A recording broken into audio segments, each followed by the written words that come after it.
नमस्कार, आप देख रहे हैं टाइम्स न्यूज और मैं हूं आपके साथ कंचन। आचार संहिता के चलते क्राइम ब्रांच ने बड़ी कार्रवाई की है, जिसमें इंदौर क्राइम ब्रांच ने अवैध हथियारों की तस्करी करने वाले 3 आरोपियों को 6 पिस्टल, 3 कट्टे और 3 कारतूस के साथ सिरपुर तालाब के पास से गिरफ्तार किया है। व्यवसाय के रूप में धार के जंगलों में हथियार बनाकर महाराष्ट्र सहित अन्य राज्यों में तस्करी कर रहे थे।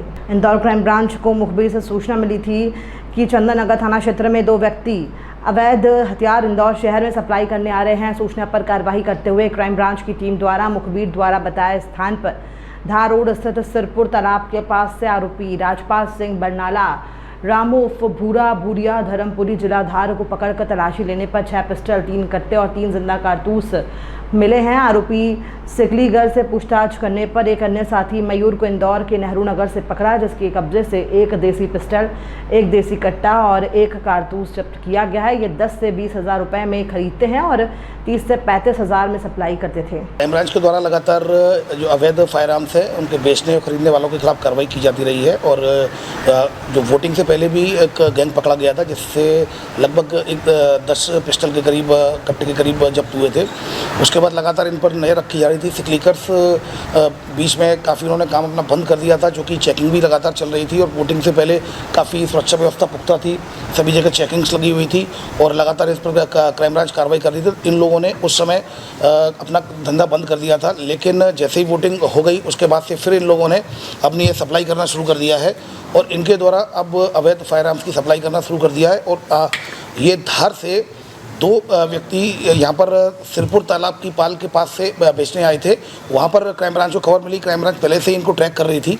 इसमें 2, एक सिकलीकर है राजपाल उसको और एक रामू और भूरा, ये 2 लोग हैं जो कि धार के रहने वाले हैं। इन दोनों को पहले हिरासत में लिया तो इनके कब्जे से जो कि 5 पिस्टल जो कि 32 बोर की थी और 2 कट्टे 12 बोर के कुल और 2 राउंड्स मिले इनसे। जब इनसे पूछताछ की गई तो इनके द्वारा बताया गया ये जो नेहरू नगर में रहने वाले मयूर को सप्लाई करने आ रहे थे। तो फिर टीम के द्वारा तत्काल मयूर जो कि नेहरू नगर में मयूर की दबिश दी, तो मयूर के पास से मयूर ने एक्सेप्ट कर लिया और मयूर के पास से भी 1 32 बोर की पिस्टल मिली है और 12 बोर का कट्टा मिला है, 1 जिंदा राउंड भी मिला है। तो कुल मिलाकर इन तीनों आरोपियों से 6 पिस्टल और 3 कट्टे मिले हैं और इसके अलावा 3 राउंड मिले हैं।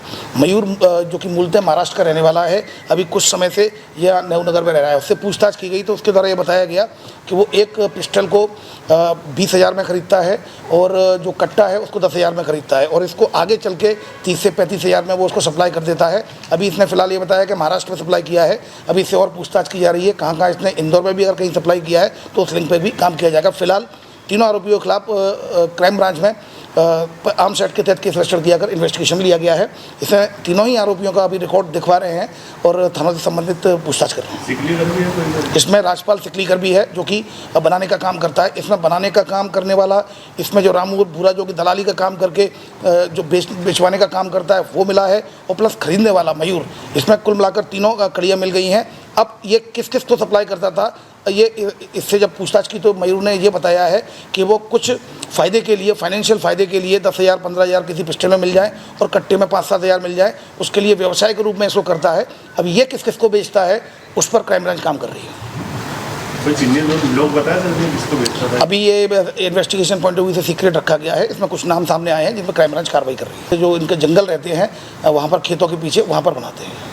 क्या सर आचार संहिता खत्म होती गई है और ये वापस से ये बेसिकली उनको ऐसा लग रहा है कि आचार संहिता खत्म हो गई है, लेकिन अभी खत्म नहीं हुई है और चूंकि उनके द्वारा काफ़ी महीने, 1.5 महीने से इन्होंने अभी सेल करना बंद कर दिया था। क्राइम ब्रांच लगातार इन पर काम कर रही थी और इस तरह से हमारे लोग मैन टू मैन मार्किंग भी कर रहे थे, लेकिन ये सप्लाई नहीं कर रहे थे। लेकिन इनको ऐसा लगा कि आचार संहिता खत्म हो गई है, वोटिंग हो गई है, अब शायद सख्ती हट गई है, लेकिन क्राइम ब्रांच लगातार काम कर रही थी और ये स्टेप में आ गई। टाइम न्यूज़ देखिए अब आपके मोबाइल और स्मार्ट टीवी पर लाइव प्ले स्टोर से डाउनलोड करें।